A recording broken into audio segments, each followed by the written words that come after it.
A few weeks ago, the National Park Service was sued and lost over their commercial filming rules. Well, now the agency has put in a new set of rules that everyone is going to need to follow when filming on national park lands.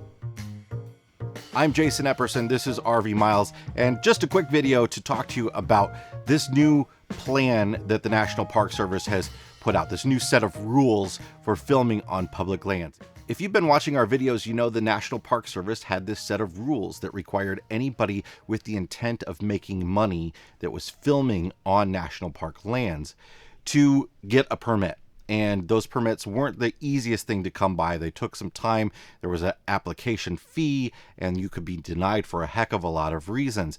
The Park Service was sued by a filmmaker, and a judge agreed that the rule was unconstitutional. The judge felt that specific rules for commercial filmmakers that don't apply to amateur filmmakers is a violation of freedom of speech, and struck the law down and required that the National Park Service no longer make any such rules that infringes on freedom of speech based on the type of content. It's a content restriction. The Park Service was looking at what type of content you're creating and deciding whether or not you need to pay to make that content. And that's a big no-no when it comes to freedom of speech. So today, just hours ago, the National Park Service put out some new rules for filming on public lands that are going to apply to everybody. So I just wanted to get these out there as fast as possible so anybody that plans on filming in national parks, whether you're doing it for your home archives, whether you're doing it for YouTube, or whether you're a feature film company, these rules are what is going to apply to you. And this is interim rules. These are, they call it interim guidance.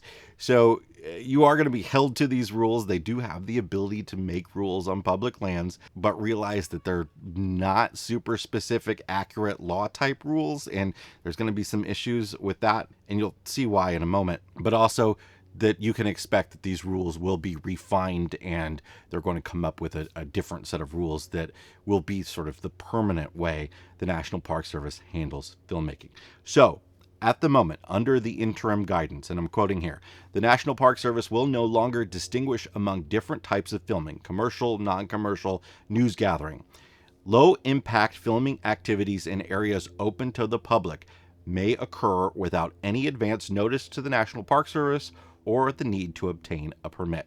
So if you are planning on filming in a National Park Service on a low-impact scenario, they're going to let you do that without any sort of permit. And the guideline defines low impact as outdoor filming activities in areas open to the public, excluding areas managed as a wilderness. So they're saying in federal wilderness areas, which are very highly protected areas. They're not allowed to like build roads or outhouses or building in wilderness areas. But they're kind of saying no filming at all in those areas, if I'm reading this right. So not even a GoPro, not even with your DSLR on your shoulder, anything like that. I think that's an area that's going to get pressed a lot. So low impact includes filming in areas open to the public, excluding wilderness areas, consisting of groups of 5 persons or fewer, and involving equipment that will be carried at all times, except for small tripods used to hold cameras. So small tripods isn't defined, of course, but you can safely assume that a regular tripod that you would have to put your DSLR on will be fine. They're probably talking here more about booms and very large tripods. Filming without a permit is prohibited in areas managed as a wilderness or in areas that are close to the public. Close to the public makes sense, obviously.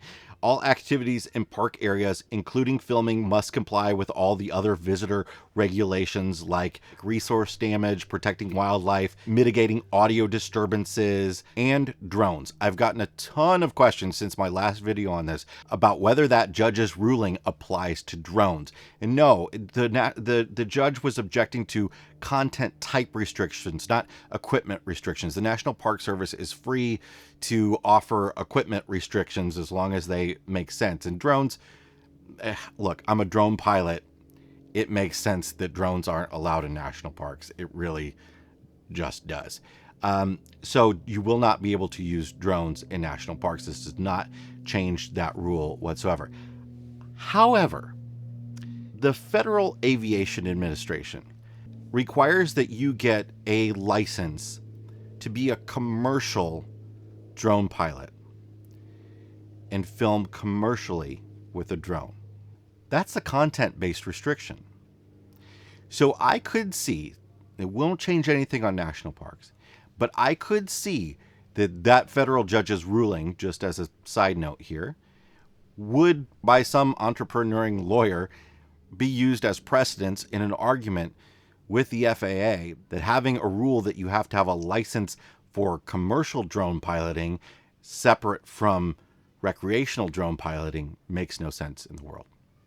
So just to throw that out there. So if your filming is going to not be low impact, well, what does that mean? Well, they are saying that if you are doing non-low impact filming activities, you have to give at least 10 days advance notice to the National Park Service by contacting the park directly. And during that time, the superintendent will determine whether the filming activities will require a permit or not. Based on the information provided, a permit may be necessary to maintain public health and safety, protect environmental or scenic values, protect natural or cultural resources, allow for equitable allocation and use of facilities, or avoid conflict among visitor use activities. All that sort of makes sense. But here's my issue, and this is my issue with it before. They can't decide whether you need a permit or not. Because what happens if they say verbally, no, you don't need a permit for that? And then you go film, and later somebody says, no, you needed a permit, here's a fine. If your use doesn't fall within those low impact guidelines, they must issue a permit or not. If I go to them and say, I'm filming with 10 people, and they say, well, we'll be okay if you don't get a permit for that, well, then I'm not protected, right? So that's an issue that I think really, really needs to be worked out. So that's kind of the bottom line of it. They go on to say filming activities must not violate applicable laws, such as the Endangered Species Act, the Archaeological Resource Protection Act, or the Wilderness Act. All that makes sense. You know, I see lots of people say, oh, great, all these people are going to be filming now, and they're going to be stepping on the geysers at Yellowstone. Well, those are rules that everybody has to abide by. This doesn't change anything. The number of people that were following the National Park Service commercial filming rules was minuscule.